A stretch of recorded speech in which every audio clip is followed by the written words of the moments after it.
Frustrated or pleased that we got out of there in the end with a point. I'm not really sure how I'm supposed to feel after that. It finished Manchester United 1, Arsenal 1 at Old Trafford. We're going to review the game in full on this episode of the Chronicles of a Gooner podcast. Let's get into it. Hey everybody, how are we? Welcome back to the pod. On the rare occasion, we're able to record quite shortly after the full-time whistle. So yeah, going to try my best to break down what we just saw. Going to discuss the good points. Yes, there were a few, the bad points as well, because there were a fair few of those as well. I've just finished watching Mikel Arteta's post-match interview with Sky Sports, and I couldn't help but think midway kind of through it that this is the same post-match interview that I've seen on so many occasions this season. And that in itself means and indicates that this was a performance in a lot of ways that typified the season that Arsenal have had. Lots of the ball, brilliant in the first 2/3 of the pitch. But beyond that, we struggle.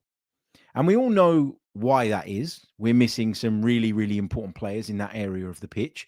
We got one of those players back today. He was at least a part of the squad and was able to come off of the bench a little bit later on. So for those of you that are asking in the chat, what are the positives? Well, that's one of them.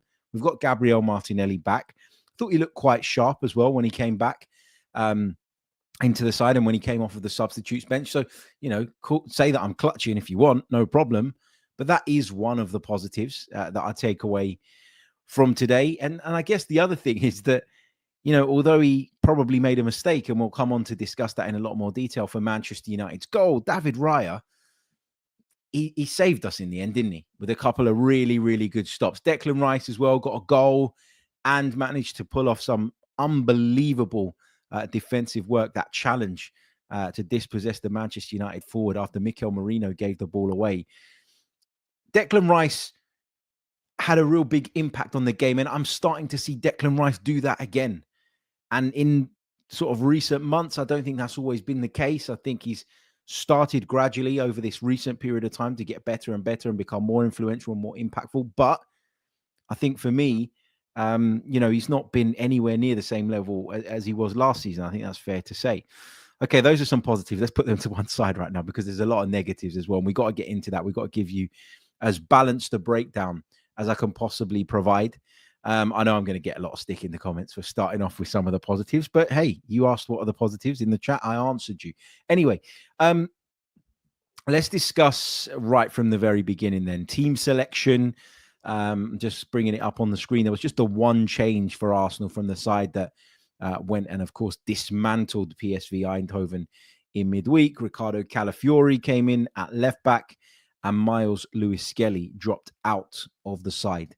So that was the only change. Merino continued at centre forward. Trossard played from the left-hand side. Ethan Nwaneri played from the right. Odegaard, Partey and Rice with the midfield trio. And then, of course, it was Timber at right back with Saliba and Gabriel as the two centre-backs. We're going to do player ratings over on the Patreon side of things as soon as we finish up here, because we normally do the instant kind of reaction to the game on the Patreon side of things. But I figured that given this is one of the rare occasions where I'm actually at home and I can sit down and record the main pod, the full pod straight away, I thought I'd take that opportunity, right? So for that reason, we're going to do something a little bit different on the Patreon side. As soon as I finish up with this, I'm going to jump on there and I'm going to give you guys some player ratings. And I think the player ratings on a day like today are quite interesting. So we're going to do that. If you want to sign up as a patron, you can do so. Patreon.com/the Chronicles of a Gooner. The link is in the description of this video or podcast, depending on how you're taking it in. And yeah, we'll get that out ASAP. So team selection, didn't have any complaints about it, really. It's probably what I would have done, only I think I would have played Miles Lewis-Skelly over Ricardo Calafiori. I think there was maybe a little bit of concern, and I'm obviously speculating here, but I think maybe internally there's a little bit of concern about Miles Lewis-Skelly because he's keeps getting himself in a bit of trouble and putting himself in situations that he doesn't really need to put himself in. And I just wonder if all of that has maybe led the management to believe that he just is getting a little bit not ahead of himself, because that would suggest an arrogance in the player, and I don't think that's fair to sort of to suggest. I just think maybe they felt that it was right to take him out of the firing line because of the fact that those moments where he ends up in trouble, where he gets a little bit carried away, are happening a little bit too frequently at the moment. I talked about this on a recent episode. It's a really difficult balance to find, because you want to allow the player to do the things that bring the best out of him. You want him to play with the freedom and with that little bit of edge that gives him that kind of advantage over some of his opposition. It's clear it's something he feeds off and does really, really well. But given what's happened, I think it was probably understandable why Mikel made the decision that he made at left back. But I got to say, if we're moving on to negatives, Riccardo Calafiori, as a defender, I just have serious worries about him. I was sitting there watching the first half, and I was trying to work out whether Manchester United were good down their right-hand side, or if Riccardo Calafiori was making them look good by being so poor defensively. Now, I know the guy's not necessarily a left back, okay? Prior to coming to Arsenal, he was a centre back. He played on the left side of a back three at times, but to play as a more, it's not even a conventional fullback role, is it? Because he's having to drift inside and play this sort of hybrid role that Mikel Arteta demands from anybody who plays left back in his side. But I look at him and I just think, sometimes I look at him and I'm thinking, where are you going? And I think I described him on a recent episode as like someone who reminds me of a bit of a kind of wild horse. Like, you let him off the reins, he might end up putting the ball in the back of the net at the other end of the pitch, but he also might end up in the neighbour's field. Like, you don't know where he's going from 1 minute to the next. And that kind of chaos and that kind of unpredictability, it can work in your favour. And we've seen it work in our favour on a few occasions with Riccardo Calafiori, but we've also seen it be a problem. And Manchester United had Garnacho on that right-hand side. They were getting him into good areas, and they were getting him running into the spaces that Calafiori was vacating. And then Gabriel has to come across. And for Gabriel to come across, it means that we're then splitting our centre-backs. It means that we're having to adjust and change our shape while running back towards our own goal. And that's never a good thing. Never a good thing. So I sat there for a sort of good 5 minutes during the halftime break, and I was watching the game with my brothers today, and we were sort of discussing it. And I was saying, I don't know if Man United are doing well down that right-hand side, or if Riccardo Calafiori is letting us down. And although Leandro Trossard was the one who got penalised for the foul, and obviously Manchester United go on to score from the free kick, I do think that Riccardo Calafiori is the one who probably needs to have a good, long, hard look at himself there. I'm just going to bring up the highlights in front of me. Are they out? They should be out on the Sky Sports YouTube channel, right? Man United versus Arsenal goals. Can I find them? If I can. Here we go. What I'm going to do is I'm just going to play them in front of me so I can kind of talk you through the moments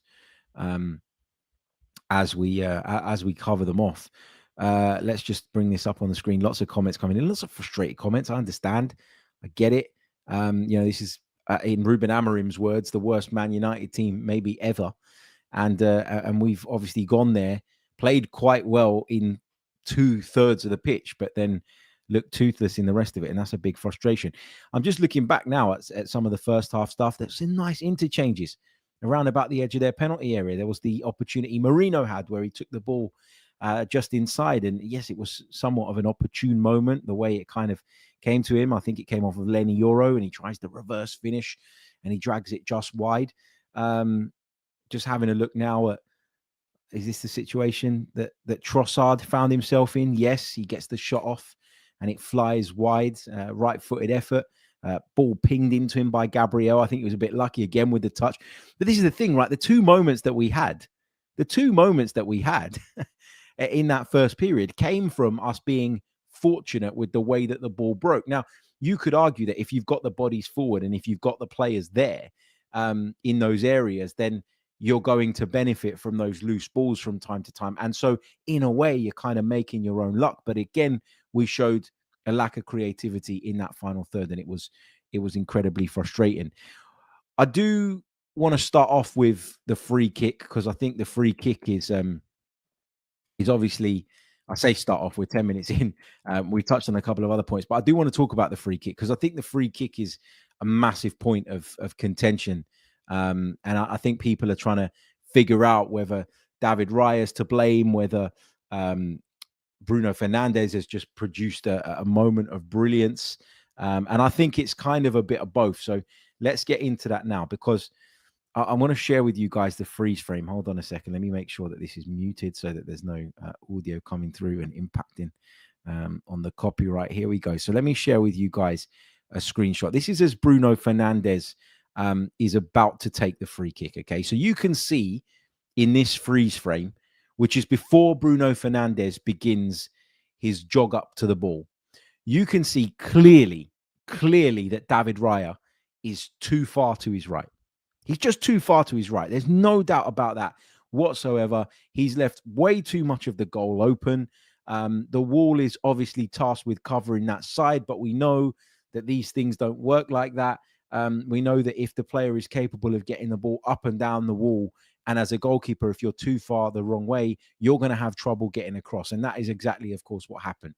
Now, fair play to Gary Neville. His commentary today, if I'm being completely and brutally honest, it was irritating the shit out of me. Because to have an ex-Manchester United player as the only co-commentator in a game that involves Manchester United, and I know he's quite scathing of them at times, and people will use that as a justification for why that's okay, but it's irritating. Okay, what I will give him credit for though is that he did spot and he did say that the wall doesn't look right. He said that the wall didn't look right from the outset. He sort of suggested that maybe the wall was too far back, and obviously there was some analysis carried out at halftime which confirmed that actually the wall was 11.2 yards back rather than 10. Now, I'm not saying, right, that excuses David Raya, but it certainly increases Bruno Fernandes' chances of getting the ball up and over the wall and back down again enough to sort of to creep under the crossbar, okay? Mikel Arteta was asked about this in his post-match interview, and what I thought he did really well was not pretend that this was something that defined the game or something that we should walk away feeling really wronged by. Because I got to be honest, right? I said this to my brothers again as halftime approached. I said, you know, all the stuff that we've been on the wrong end of this season in terms of refereeing. And by the way, I've been the first person to sort of make a big deal and complain about so much of that. You know that you're going to get those people online that are going to say there's this massive conspiracy theory and that Anthony Taylor deliberately told the wall to stand further back in order to benefit Manchester United. That's not what happened here, okay? Has Anthony Taylor got his measurements wrong in terms of where he's put the wall initially? Maybe. But Bruno Fernandes has taken advantage of that. Fair play to him. It's smart. Mikel Arteta said that as well. He said if he's smarter than the referee, then fair play. But where I'm a little bit frustrated is that for a side that are so adept to the dark arts, for a side that keep getting called Dark Arts FC, for a side that I think have shown us time and time again in recent seasons that we're a lot more streetwise than we were in years gone by, to not try and creep forward a little bit is frustrating. It's frustrating. It's annoying.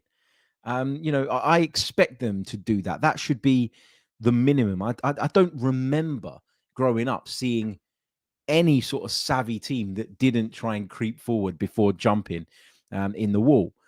And so that's a little bit annoying. And, you know, again, I think we can talk about the position of the wall, but I think I'd prefer to focus on David Raya. So the screenshot I've got up on the screen now, for those of you watching, David Raya is too far to his right. Okay. But if I just briefly unpause this, you can see it. He's just taken another step to his left. So in my view, he has now rectified his positioning. He's rectified it. Initially, he's too far to the right, but then he takes a step to his left, and for me, he's rectified his positioning. Where the problem comes, and this is where I think sometimes the analysis overlooks some of the key elements of goalkeeping that maybe you had to play as a goalkeeper to understand. He takes that step to the left, which, as I say, in my view, rectifies his positioning. But what he needs to then do is use his feet. He needs to use his feet as the ball is struck by Bruno Fernandes. Why? because footwork for a goalkeeper is one of the most important things. Yes, you might be able to dive great distances, but you've got to know when the right point is to launch into the dive. And what David Raya does here is, rather than anticipating where Bruno Fernandes is going to put the ball, taking a little step to the left, a really kind of nimble short step, and then springing himself off into the dive, he tries to dive across all of that distance from a standing position. And we all know that the free kick isn't anywhere near in the corner, but the only explanation, and it is a David Raya error, please don't take it as though I'm saying it's not.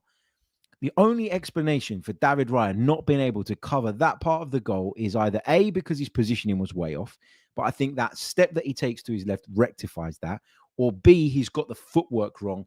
In this instance, there's a complete lack of footwork because the very best goalkeepers take a little shimmy to the left and launch off the dive that way. Now, David Raya was sensational in the rest of the game. And so I don't want to sit here and sort of claim he's the reason that we didn't take all 3 points. There are 4, 5, 6 reasons, I think, that I would put before I turn to David Raya. But this goes down as an error.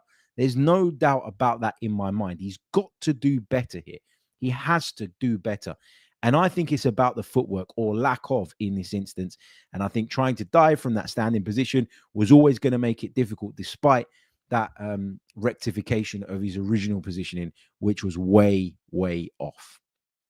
So that's my take on that particular issue and on that particular incident. We go in at the break, a goal down, and I'm sitting there and I'm thinking, how the hell have we gone down a goal here? You know, we're playing against a side that have offered nothing in attack, nothing whatsoever. They've just sat really, really deep. The distances between their backline and midfield and then their attack are huge because, you know, they've got one player standing forward. In terms of Garnacho is probably the only threat. Xerxes trying to drop back where possible, but when he goes up the pitch and he presses and he turns sort of backwards and looks over his shoulder, he'll see that no one's anywhere near him, because Man United maybe didn't have the ambition, but also probably didn't have the confidence to push up and squeeze us up in the way that maybe they would like, and maybe Ruben Amorim would like later down the line if they improve. So yeah, I'm annoyed about the way that we conceded the goal, but I'm more annoyed about the first half, because at the beginning, you're watching it unfold and you're kind of looking at it and you're going, you know what, this is a good performance. There's a lot more vertical passing. There's a lot more line breaking going on. There's a lot more bodies getting forward again, which was something that sort of reminded me of the PSV game rather than some of the games that we played prior to that. And you're looking at it and you're going, okay, this is good. But as the half's going on, you're starting to think, okay, well, this was good, but you kind of need to take advantage of this, because if you don't, whatever people say about Man United, whatever people have said about Man United in recent years, they do have quality individual footballers who can cause you problems. And Bruno Fernandes proved that again today. So you go in at halftime, and I'd imagine as a manager, it's incredibly difficult to pick up your players mentally when they've gone out and dominated the game in so many aspects, but obviously find themselves a goal down. The problem is here, though, is that, as I said right at the top of the pod, this is the same thing that we've seen over and over and over again. So people are naturally going to get frustrated by it. People are naturally going to start to lose their rag, because that Mikel Arteta post-match interview, and I don't blame Mikel Arteta, because he's just saying what he thinks and telling you how he feels the game unfolded and where the team was lacking, because that's the question he gets asked. Now, when I say I don't blame Mikel Arteta, I'm not saying I absolve him of any responsibility for why the team is where it is today, because, you know, he's the manager. The buck does, to a degree, stop with him, of course. When I say I don't blame him, I mean, I don't blame him for saying what he says in the interviews, because I don't know what else he can say, really and truly. Mate, and also this always happens when Arsenal don't get the result they want. You get people in the chat popping up and having a pop. We've got some super chats. We'll address the super chats, but if you're going to come in the chat and start effing and blinding and all the rest of it, mate, I will just block you and bin you out. I really don't care. We're all frustrated. We've just watched the team drop a couple of points that we should never have dropped. Don't need the nonsense in the chat at the same time. Anyway, Junior Gunner says, Odegaard is a far cry from where he was 2 years ago. He genuinely shoots like a toddler nowadays. Where has his power and precision gone? He's not had a good season. That's undeniable. That's undeniable. He has struggled this season for large parts. Looked good against PSV. Looked better against PSV in the second half, I would say. And I thought some of his play today was more in line with what we've come to expect from him than what we've seen in recent months. But it's still not peak Martin Odegaard. There's no doubt about that. Sephiroth says Unai had more points in his first season. More points compared to what? Sorry. Unai Emery in his first season missed out on the top four because he decided to gamble in games against Crystal Palace and Brighton and basically cost us a Champions League place, which set us back a number of years after that. Then took us to a European final in Europe's second-rate competition, the one that we've moved on past playing in, and took us to Baku, where we got absolutely hammered, dismantled, destroyed by one of our London rivals. I love the way that the truth around the Unai Emery thing is so often overlooked in an attempt to sort of bash Mikel Arteta here. Anyway, where was I? I was talking about the first half and how incredibly difficult it must be for a manager to lift the spirits of the players. Because if I'm sitting here saying that it's frustrating to hear the same thing over and over again, and Mikel Arteta is going to say the same thing because the same problem is on show, right? But if I'm saying that, there's no way that the players aren't discussing this. There's no way that the players aren't coming away from games going, bloody hell, we've given it our absolute all. We've done everything in the first 2/3 of the pitch, almost to perfection. But when it comes to that final third, we are lacking and we are missing what's necessary and what's required. There's no way that they don't feel that frustration. And so when that situation occurs again, when it happens again, there's going to be a natural impact on their confidence. And I think you saw that again, because when we came out at the start of the second half, we were nowhere near as effective as we were in the first half in terms of even just the domination and limiting Manchester United to very little. All of a sudden, you looked at Manchester United and you thought, you know what, they could get another one. And that, for large periods of the second half, looked more likely than Arsenal finding the equaliser. Thankfully, we got the equaliser, and we'll come on to that in a little bit. But it's the same old story, and that's the big frustration for me. Somebody on X described in the replies to one of my posts that the dominance that we keep referring to a degree, is passive dominance because it doesn't actually amount to anything. And I think I posted on X just going into half time that this is what happens when dominance doesn't turn into actual tangible success, and tangible success will be scoring a goal. We keep moaning about our luck, and we keep moaning about how we're short of players in attack, and we absolutely are, right? But for the team to be in the same boat over and over and over again over the course of a campaign, it means that something is missing. Now, what that is, that's the kind of $1 million question. Is it as simple as putting a centre forward in there who's going to make smarter runs, who's going to make intelligent moves, who's going to be a little bit more physical maybe, who's going to be able to run in behind maybe? I don't know.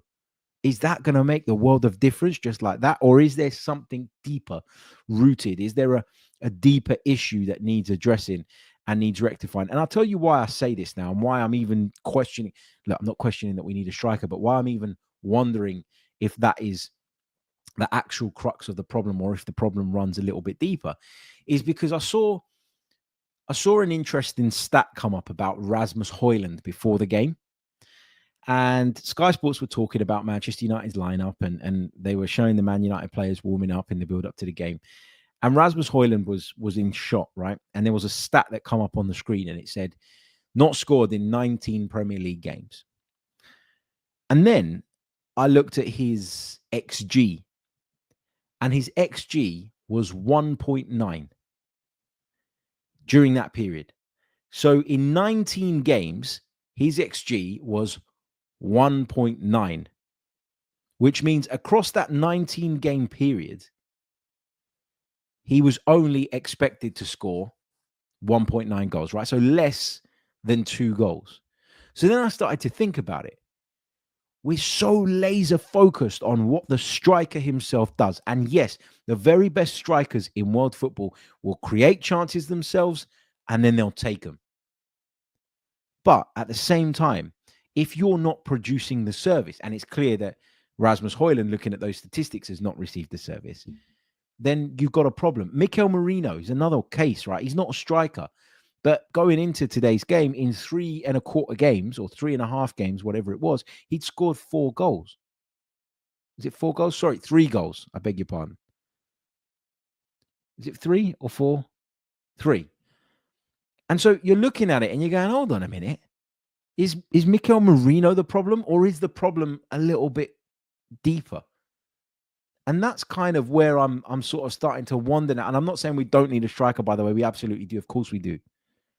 But I'm just trying to think about how we can, A, fix this in the interim, and B, if we're going to see our striker make as much difference as they could when they eventually come in, whoever that might be,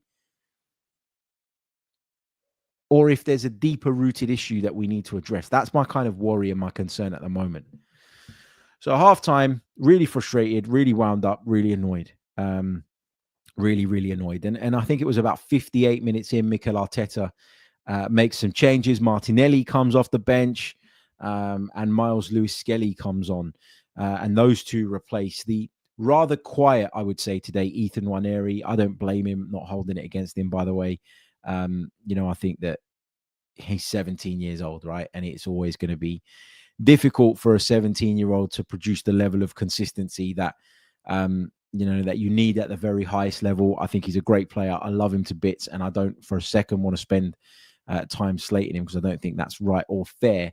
But it was just a reminder, wasn't it, that he is 17 years old and those inconsistencies are going to come, and you have to be ready for that, I think, as someone who wants to analyze fairly. Calafiori comes off, Miles Lewis-Skelly comes on. I thought that change made a difference. Miles Lewis-Skelly was a little bit more effective, I thought, on the day.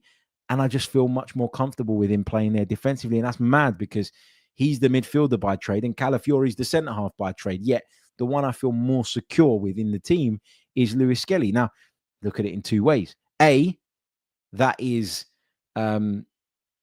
unbelievable. The fact that, he's at this age making me feel so comfortable, and I want to see him in the team. Or B, Calafiori's not really doing what he should be doing as a defender and as a player who was signed to be part of that backline. So yeah, it's a hard one to kind of put your finger on. But I thought those changes made a bit of a difference. I thought Martinelli gave us just something a little bit different. He came on that right-hand side, and finally we had someone that could run in behind the fullback, that you could play the ball in behind the fullback for. We did it a few times in the first half, but it only seemed to come when Jurrien Timber was making the overlap. It never came really from Ethan Nwaneri, who obviously wants to come inside onto his stronger foot, and it wasn't really happening on the other side as well. And we've talked a lot in recent weeks about the lack of runners, and how that has caused us a problem in terms of trying to create things and carve teams open, right? So, yeah, I thought Martinelli made a bit of a difference there. He had a couple of moments he was involved in where you thought that Arsenal might in the end find the goals that they needed. But the game just started to fade away from us, didn't it? And you started to wonder if we were ever going to find that equaliser. We had that Odegaard corner that was floated to the edge of the box, and Declan Rice couldn't get on top of the volley and keep it down. That was kind of maybe his sighter, I guess, for the goal. But, the space he was in, the time he had, he really ought to have done better. Then we got caught on a transition. Manchester United came, flurrying down the left-hand side, trying to cause us problems. Arsenal caught out with bodies forward, obviously looking for what would have been an equalising goal.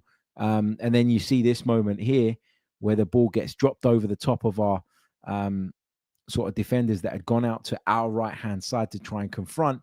And I think it was Mazraoui who ends up forcing a really, really good save out of David Raya. Now, I spent a fair few minutes earlier on in the pod sort of having a bit of a moan about David Raya and his role in the Bruno Fernandes goal. But for me, all was forgiven when he made this save, because this is an unbelievable save. It really, really is. I can't show you the goal, the chance, the move, because of copyright reasons. But you look at where Mazraoui is when he strikes it. You look at how close to goal he is. He can't be more than like 8, 9, 10 at a push yards out from goal. And he manages, David Raya, to just, use his instincts. He makes himself big. He sticks out a right leg and he kicks the ball away and makes the stop. And it's really, really good goalkeeping from him. So for me, at that point, we were kind of all square with David Raya, and I wasn't going to spend any more time moaning about him. He also made another unbelievable save late on in the game from Bruno Fernandes. So we might have even lost the game after, of course, we had equalized. It was Bruno Fernandes' effort that Raya had to scramble across the goal to get something on.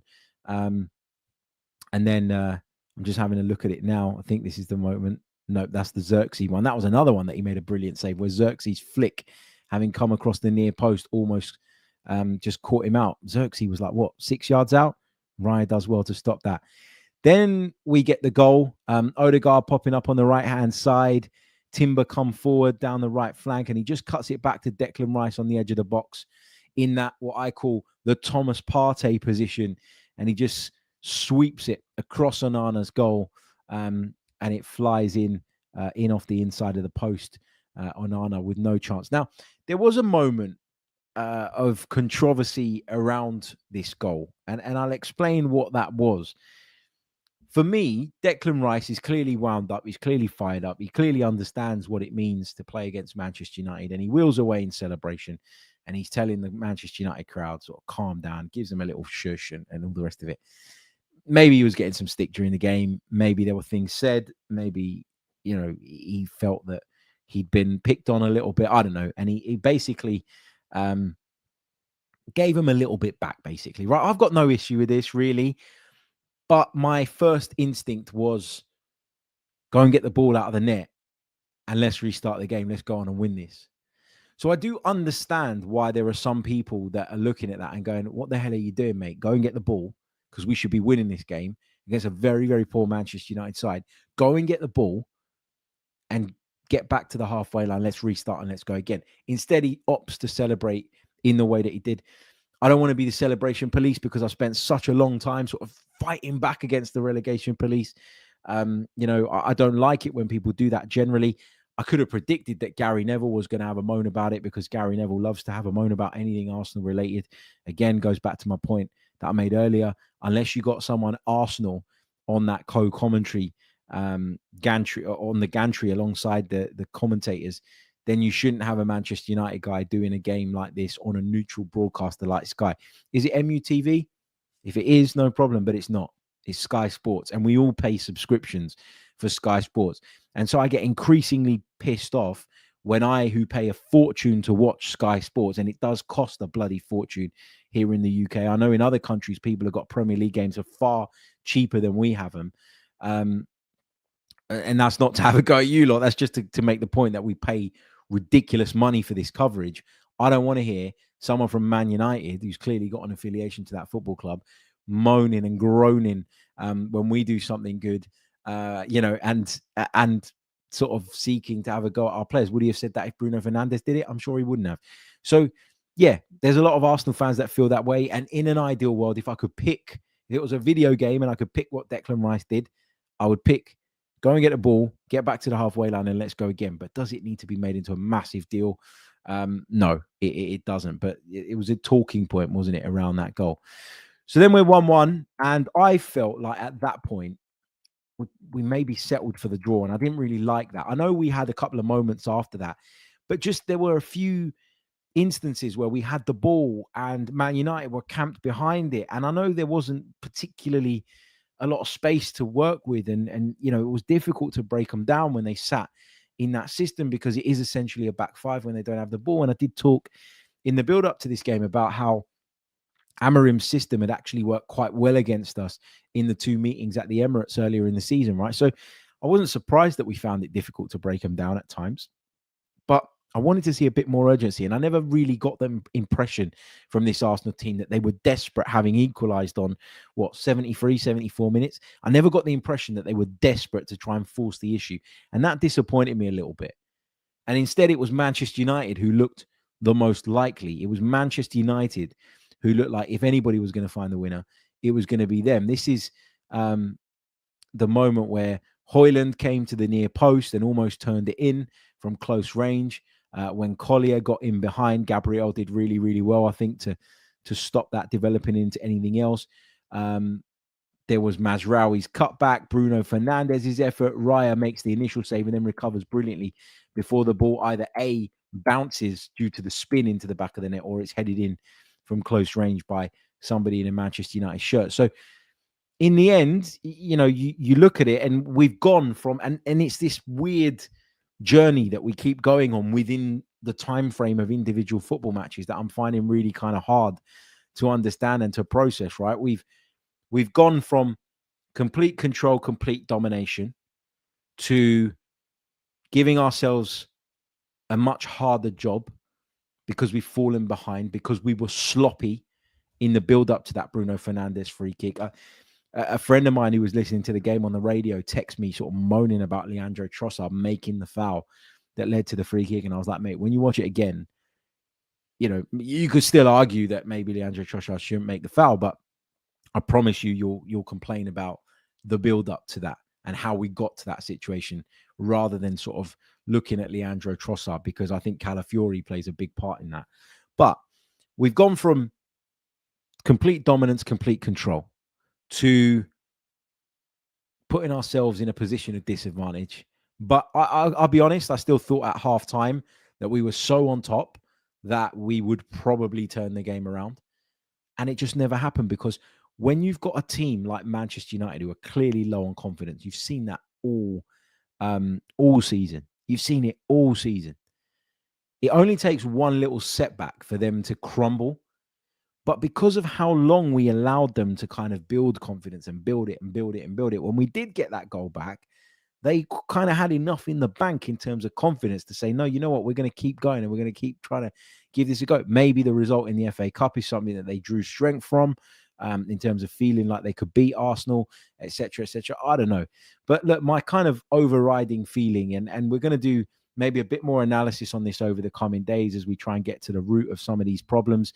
We're going to bring you player ratings over on Patreon very, very shortly. So there's still time to sign up before that's going to go out. Patreon.com/Chronicles of a Goon. The link is in the description below.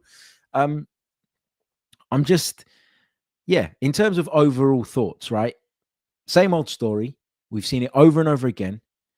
David Raya went from 0 when he conceded that free kick to hero based on the vital saves that he made in the second half to stop us losing the game and contributing to us getting that point, of course, that we did. Declan Rice, I thought, was probably Arsenal's most impactful player, both defensively and offensively in the end. I still ask questions about some of the thinking behind the situation that we find ourselves in, because again, and I know he's not been great, but what the hell did you bloody sign Raheem Sterling for if Kieran Tierney's coming on as a winger before him? Like, there's still a lot of unanswered questions. There's still a lot of issues. And, we keep talking about the players that we got missing. And yeah, of course, that makes a difference. But this story that we witnessed today, the story of dominance and control in 2/3 of the game, but not making it count, and then being punished or giving ourselves a really fine margin. You almost look at this team now and you think, man, if we concede first, we're in trouble. If we concede first, we ain't winning the game. We might get a point out of it because whatever you say about them, there's an incredible spirit, fight, determination. Nobody's denying that. But if we go behind, we're probably not going to win the game. And you need that power of recovery if you want to win a Premier League title. And one of the reasons that we are miles off it this season, it's not because we lose tons of games. It's not because we've been so bad and we consistently get beat. Like, it's because we've only lost 3 Premier League games this season, 3 from 28. Now, when you consider that we are supposed to be having the worst season ever, to only lose 3, It's quite remarkable, really. The problem is that we draw too many. That was our 10th draw of the Premier League season. That is not good enough. So when we go behind, we might not necessarily lose, but we very rarely have enough firepower to completely turn it around. There was a point last season where we would go behind, but you'd always believe that A, they had the fight, and B, they had the firepower to go out there, particularly in the second half of the season when we were scoring goals for fun. You go behind, no panic, no bother. Keep doing what we're doing. We've got the players. We'll turn it around. You never, ever had that feeling this season. And I know at various points there have been key players out and all the rest of it, but looking at the lack of opportunities that we're creating for our forward players in most games, and obviously PSV was the outlier, you have to start to question whether the issue is a deeper one, and whether the surface level analysis of we need a striker is actually taking everything that needs to be considered into consideration. So anyway, that's where I'm at on it. I'm going to wrap up there. We'll be back tomorrow with more, of course, here on the Chronicles of a Gooner podcast. We're going to bring you some player ratings over on Patreon. That will be out in about 15 or so minutes time. If you haven't done so already and you're watching us on YouTube, give us a like for finally managing to get a YouTube review out on the same day of the game. Give us a like. Let's try and get up to 100 likes. That would be really, really helpful. Subscribe to the channel if you're new. And if you're listening on audio, please do leave us a review and all the usual stuff. You can see who those are in the comments that love popping up when Arsenal don't get the result that we all want. But whilst I'm fine with people having different opinions, if you're going to come on and start having a go at, I don't care if you have a go at me, don't bother me, whatever. I've got thicker skin than that. Couldn't give a shit if it was, if I really didn't like something, I certainly wouldn't tune into it every single day, which kind of says a lot about the people that are doing that just to literally troll. But a big thank you to everybody who is listening or watching, who is a little bit more reasonable in their thinking. And listen, even if you've got the opposite opinion, no problem, but you don't need to cross that line. And get into the kind of troll stuff. It's awful. I hate it. Not so much for me, more so because I hate the fact that the viewing experience is affected for other people, because that's what I hate. Like, I know there's a lot of people that come in and put really good, insightful and thought-provoking comments into the chat. And this show, the reason that we're able to do a one-man pod a lot of the time is because we're able to kind of feed off that. And when it gets sort of diluted by nonsense, it becomes a little bit annoying. And this is the kind of the irony of this is, and I shouldn't waste time on this. I know I shouldn't, but I'm going to do it anyway, because there's one particular account that has been mad on this crap for a long, long time. Here we go. Look, Sephiroth. Okay, I'm going to call you out because this is ridiculous. I tune in so that you don't tell us pro Arteta waffle. Let me say something, Sephiroth. There are another 38,000 odd subscribers on YouTube.